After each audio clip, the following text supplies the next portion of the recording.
हामी सेवा सङ्गति सकेपछि खानामा बसेका छौँ। हाम्रो अङ्कल आन्टी यहाँ हुनुहुन्छ सँगै, अनि अरू खानेकुराहरूको व्यवस्था यसरी गरिएको छ। यो दीक्षान्त समारोहका कार्यक्रममा खानपानको व्यवस्था यसरी गरिएको छ। सँगसँगै यता भित्रतिर पनि बसेर लिँदै हुनुहुन्छ। यहाँनिर कुना काप्चामा भाइहरू पनि निमा भाइ पनि हट्टाबाट लिँदै हुनुहुन्छ।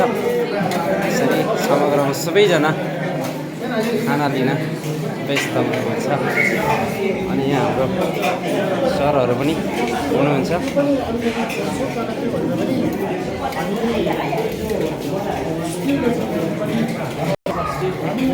सरहरू र गोजनहरूको चाहिँ लाइन यतापट्टि रहेछ।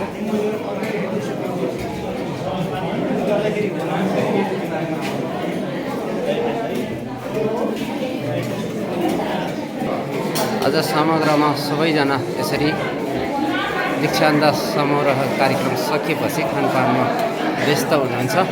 म यहाँहरूको बिचमा सबै समग्रमा देखाइरहेको छु।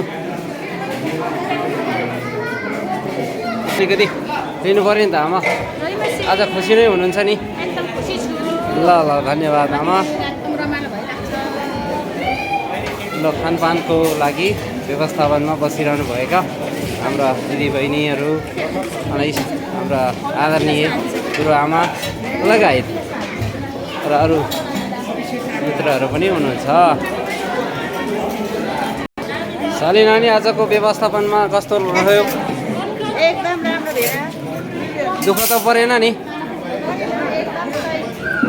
ल ल ल ल ल ल प्रभुको आशिष हो नि त, होइन?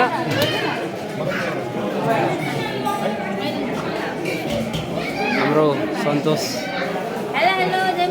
जोडी हुनुहुन्छ अनि हाम्रो बहिनी पनि हुनुहुन्छ।